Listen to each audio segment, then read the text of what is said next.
कक्षा 1 से 8 तक की अर्धवार्षिक परीक्षाओं के संबंध में जो आदेश हैं वो राज्य शिक्षा केंद्र के द्वारा जारी कर दिए गए हैं, जिसमें बताया गया कि छात्रों की जो अर्धवार्षिक परीक्षाएं हैं वो किस प्रकार से होना है। साथ ही इसमें बताया गया कि प्रश्न पत्रों का जो स्वरूप है वो किस प्रकार से होगा, कितने प्रश्न आएंगे, कितने अंकों के आएंगे, वो सारी जानकारी इस आदेश में आपको देखने के लिए मिल जाएगी। आज हम बात करेंगे, जैसे कि आदेश में भी बताया गया कि 30 सितंबर 2023 तक की स्थिति में जो पठन सामग्री है, अर्थात जितना आपने छात्रों को पढ़ाया है 30 सितंबर 2023 तक, इसी पाठ्यक्रम से, इसी विषय वस्तु से, इसी पठन सामग्री से छात्रों का जो प्रश्न पत्र है वो तैयार किया जाएगा और इनसे ही प्रश्न पूछे जाएंगे। अब इसमें प्रश्न आता है, काफ़ी सारे शिक्षक साथियों ने प्रश्न पूछा था। साधारण सा प्रश्न है कि सर 30 सितंबर 2023 तक कितने पाठों से प्रश्न आएगा पाठ्य पुस्तक से। बहुत अच्छा प्रश्न है, क्योंकि आज के वीडियो में हमें भी नहीं पता है कि कितने पाठों से प्रश्न आएगा, लेकिन हम समझने का प्रयास करेंगे कि आखिर कितने पाठों से प्रश्न आ सकते हैं और किस प्रकार के प्रश्न आएंगे। सबसे पहले हम समझ लेते हैं कि कौन कौन सी पठन सामग्री से हमने छात्रों को अध्यापन कराया है अभी तक। जैसे स्कूल प्रारंभ हुए जून में, तो जून से लेकर 30 अगस्त 2023 तक सबसे पहले हमने दक्षता उन्नयन की जो वर्क बुक है इससे छात्रों का अभ्यास कराया। तो पहली चीज़ कि दक्षता उन्नयन की जो वर्क बुक है जिससे अभ्यास कराए हैं, इनसे भी प्रश्न पूछे जाएंगे।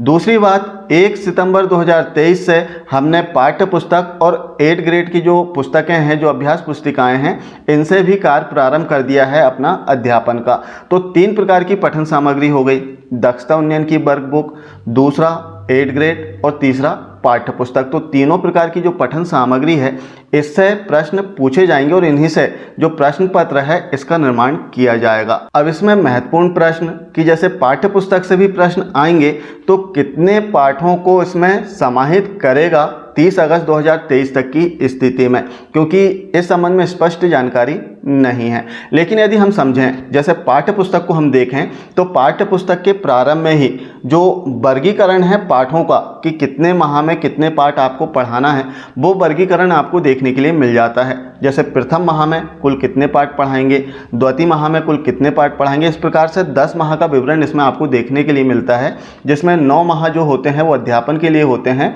और जो 10वां माह होता है वो मूल्यांकन के लिए रहता है। तो इस प्रकार से यदि हम देखें, जैसे पाठ्य पुस्तक हमने सितंबर से प्रारंभ किया है, तो इसमें पहले माह का जो विषय वस्तु है, जितने पाठ हैं उतने प्रश्न पूछे जा सकते हैं। लेकिन इसमें दूसरी बात समझने वाली है कि यदि पाठ्य पुस्तक को वो जून से मान करते हैं तो लगभग 3 माह का जो विषय वस्तु है इसमें पूछी जाएगी। तो अधिकतम 3 माह का आपको इसमें छात्रों को तैयारी कराना होगा। और 3 माह का यदि आप विवरण देखें, जो पाठ हैं इन्हें देखें, तो ज़्यादा से ज़्यादा 6-7 पाठ इसमें रहते हैं 3 माह में। तो 3 माह में 6-7 पाठ का जो है लगभग आप पढ़ा सकते हैं सितंबर माह में। अब दूसरी बात और महत्वपूर्ण बात, जैसे हम देखें तो वर्तमान में जो परीक्षा का पैटर्न है, जो मूल्यांकन का पैटर्न है, वो पूरी तरह से बदल गया है। जैसे लास्ट ईयर भी जो 5वीं 8वीं के एग्ज़ाम हुए थे या फिर लोकल एग्ज़ाम भी हुए थे, तो इसमें आपने प्रश्नों को देखा था, जिसमें आप समझ सकते हैं कि जो परीक्षा का पैटर्न है वो बदल गया है। पहले जैसे हम बात करें तो जैसे हम खुद की बात करें, जैसे हमने एक पाठ पढ़ा पुष्प की अभिलाषा, और हमसे प्रश्न पूछा गया कि बताओ पुष्प की अभिलाषा क्या है, फूल की जो अभिलाषा है वो क्या है। तो जो क्वेश्चन था वो पाठ में ही दिया गया था अंत में, तो हमने इसे पढ़ा, रट लिया और जाकर हमने परीक्षा में लिख दिया। लेकिन वर्तमान परिदृश्य में, वर्तमान पैटर्न में यदि क्वेश्चन पूछा जाएगा पुष्प की अभिलाषा का, तो ऐसे नहीं पूछेंगे कि पुष्प की अभिलाषा क्या है, ऐसे पूछेंगे कि आप कौन कौन से पुष्प को जानते हैं, कोई 5 पुष्प के नाम बताओ, या फिर सैनिक क्या होता है, उनकी ड्यूटी क्या होती है। इस प्रकार के क्वेश्चन इसमें पूछे जाएंगे। अर्थात कहने का तात्पर्य कि छात्रों की तर्क शक्ति के विकास के लिए जो परीक्षा का पैटर्न है इसे बदला गया है। जैसे साधारण सी बात है, आपने जो अभ्यास कराया है, जैसे गणित की बात करें, गणित में पार्ट 1 में यदि जोड़ने का सवाल आपने किया है जिसमें लिखा था 11 धन 15, इसे जोड़ो, तो सेम वैसा क्वेश्चन नहीं आएगा। आपको छात्रों की जो अवधारणा है कि आखिर जोड़ क्या है, कैसे जोड़ते हैं, वो कंफर्म करना है, वो क्लियर करना है। अब क्वेश्चन जो है परीक्षा में दूसरा आ सकता है कि 12 + 17 कितना होता है वो बताएं। ऐसा नहीं है कि सेम क्वेश्चन जो पाठ में दिए गए हैं वही पूछे जाएंगे। जैसे हिंदी की बात करें, लास्ट ईयर जो एग्ज़ाम हुए थे हिंदी में कक्षा 5 या फिर 8 की, तो इसमें आपने देखा होगा कि एक कहानी दे दी गई है और कहानी से ही पूछा गया है।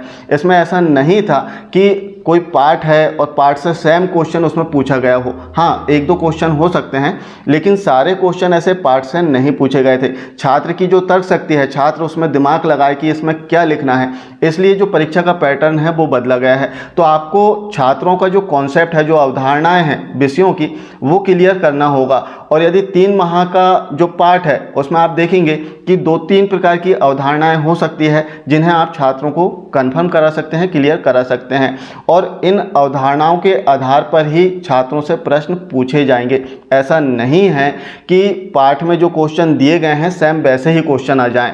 इसमें चेंज क्वेश्चन आ सकते हैं, जैसा कि हमने लास्ट ईयर भी देखा था, जो लोकल एग्जाम हुए थे या फिर बोर्ड के एग्जाम हुए थे, इसमें पार्ट से क्वेश्चन आए थे लेकिन लिमिटेड क्वेश्चन थे। इसमें अवधारणा आधारित जो क्वेश्चन थे वो पूछे गए थे, जिसमें छात्र को स्वयं ऑन द स्पॉट वहाँ पर करना था, उसका जवाब देना था। तो छात्र को रटने की अपेक्षा वो तर्क करे, सोचे कि आखिर क्या होता है।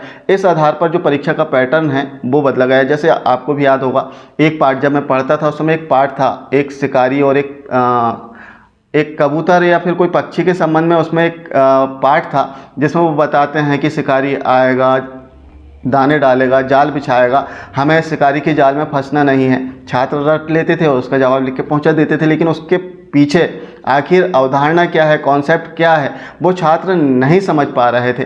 तो इस अवधारणा को हम भी अभी आके समझे हैं। तो इस अवधारणा को समझने के लिए ही जो परीक्षा का पैटर्न है वो बदला गया है। तो 2-3 प्रकार की अवधारणा इसमें आप देख सकते हैं। जैसे 3 महीने की भी बात करें हम, 3 माह का कोर्स पाठ्य पुस्तक से, तो 2-3 प्रकार की अवधारणा है जो आप छात्रों को क्लियर करा सकते हैं।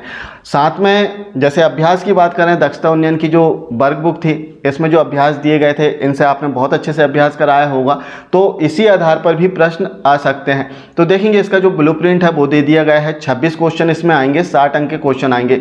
5वीं और 8वीं के लिए विशेष है कि इसका जो छात्र अंक प्राप्त करते हैं, इसका 20% अधिभार वार्षिक मूल्यांकन में इनका जोड़ा जाएगा। इसके अतिरिक्त कक्षा 1 से 3 तक FLN आधारित आवधिक आकलन है, जिसमें छात्रों का आवधिक आकलन करना है, इनका अर्धवार्षिक मूल्यांकन नहीं होगा। तो इस प्रकार से सारे जो निर्देश हैं वो राज्य शिक्षा केंद्र के द्वारा दे दिए गए हैं। बताने का उद्देश्य था कि पाठ्य पुस्तक से कितने पाठों का आ सकता है, तो अधिकतम 3 माह का जो कोर्स है वो इसमें आ सकता है अवधारणा आधारित। ऐसा नहीं है कि सेम ही क्वेश्चन आएंगे। तो आशा है जानकारी आप समझ पाए होंगे। आप सभी शिक्षक साथी और जितने भी व्यूअर्स हैं, आप सभी को श्री गणेश चतुर्थी पर्व की हार्दिक शुभकामनाएं। भगवान श्री गणेश लड्डू जैसे, मोदक जैसे मिठास आपके जीवन में फैला दे, और भगवान गणेश जो कि विघ्नहर्ता हैं, आप सभी के जीवन से विघ्नों को हर लें। इसी आशा के साथ में मिलते हैं नेक्स्ट वीडियो में। तब तक के लिए नमस्कार, जय हिंद।